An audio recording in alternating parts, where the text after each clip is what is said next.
2 जून 1947 जब दिल्ली के एक कमरे में करीब दर्जन भर लोग मिलकर करोड़ों लोगों का भविष्य लिखने जा रहे थे। करीब 1.5 दशक से मुस्लिम लीग जिस पाकिस्तान की रट लगा रही थी, वो आज कागजों में उनके सामने सच होने जा रहा था। सिर्फ 2 हफ्तों में भारत के खंडित होने की योजना पर मोहर लग गई।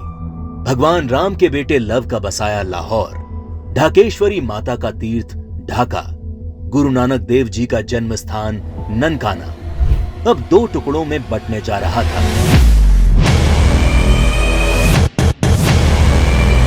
और अगर कोई इस विभाजन की योजना से अनभिज्ञ था, तो वो थी भारत की मासूम और निर्दोष जनता, जिस पर यह विभाजन कहर बनकर टूटने वाला था।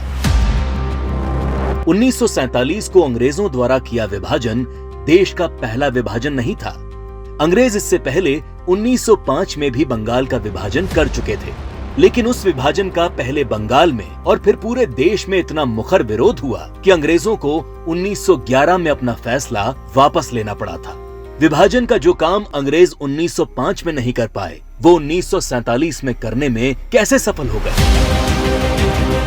तो जो बात 1905 के बंगाल को 1947 के भारत से अलग बनाती है, वो है कांग्रेस पार्टी, मुस्लिम लीग और भारतीय कम्युनिस्ट। 1905 में बंगाल विभाजन के विरोध के बीच ही 1906 में मुस्लिम लीग का जन्म संयुक्त बंगाल के ढाका में हुआ। बंग भंग आंदोलन के बाद जन्मी मुस्लिम लीग ने 1909 में मार्ले मिंटो सुधार के नाम पर पृथक निर्वाचन प्रणाली मांग से शुरू करके अगले 30 साल में अलग इस्लामिक राष्ट्र पाकिस्तान के नाम पर भारत को मजहब के नाम पर बांट कर रख दिया।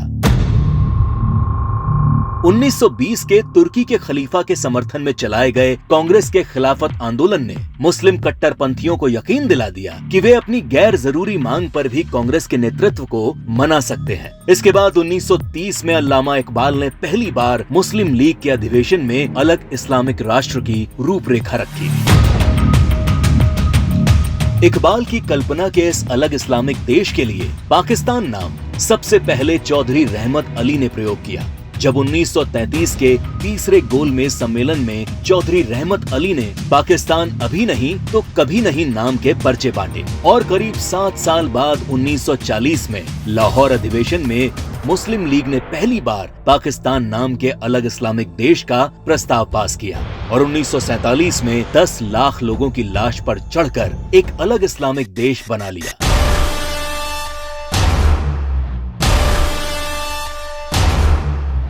और जिस भारत ने 1905 में बंगाल का विभाजन नहीं होने दिया, वो भारत 1947 में भारत विभाजन नहीं रोक पाया, क्योंकि कांग्रेस के जिन नेताओं पर लीग के सामने खड़े होने की जिम्मेदारी थी, उन्होंने अंत समय में बिना भारत के लोगों को विश्वास में लिए विभाजन का प्रस्ताव स्वीकार कर लिया। देश तोड़ने के इस खेल में एक हिस्सा भारत के कम्युनिस्टों ने भी निभाया, जब कम्युनिस्ट नेताओं ने भारत को 14 राष्ट्रों का समूह बताते हुए भारत विभाजन को मुस्लिम राष्ट्र के आत्मनिर्णय का अधिकार बता दिया।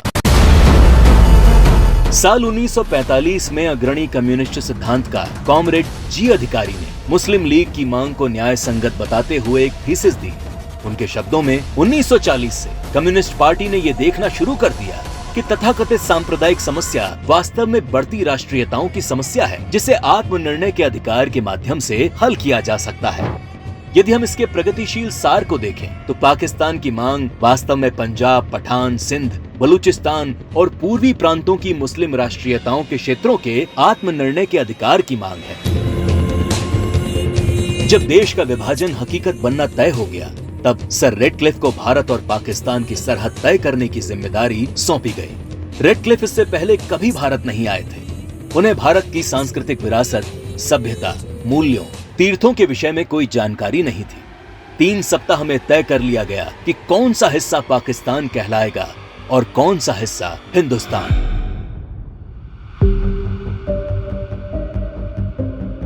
सदियों से एक जैसे इतिहास, भाषा, बोली, खान पान लिए रह रहे लोग, गांव और शहर रातों रात 2 देश बन गए। करीब 1.5 करोड़ लोग रातों रात बेघर हो गए और करीब 10 लाख से अधिक लोग इस विभाजन के नाम पर काल के गाल में समा गए। ये विभाजन जिसने आगे चलकर पूर्वी पाकिस्तान में एक नए नरसंहार को जन्म दिया। शहर के शहर रातों रात खंडर में बदल गए। शहर दर शहर दंगे और आगजनी शुरू हो गई। वो लोग जो हवेलियों में रहते थे वो अब रातों रात रिफ्यूजी बन चुके थे। अपना सब कुछ लुटाकर लोग सड़ी गर्मी और बरसात में मीलों तक फैले काफिले हजारों की तादाद में अपनी जान बचाकर चले आ रहे थे। सबसे बुरा हाल महिलाओं का हुआ, जिन्हें इस विभाजन की सबसे क्रूर कीमत चुकानी पड़ी। सैकड़ों महिलाओं का अपहरण और बलात्कार किया गया। 1940 के दशक में भारत की ही भांति नरसंहार झेलने वाले यहूदियों की विभीषिका को आज पूरा संसार जानता है। 27 जनवरी को आज पूरा विश्व होलोकास्ट दिवस के तौर पर मनाता है।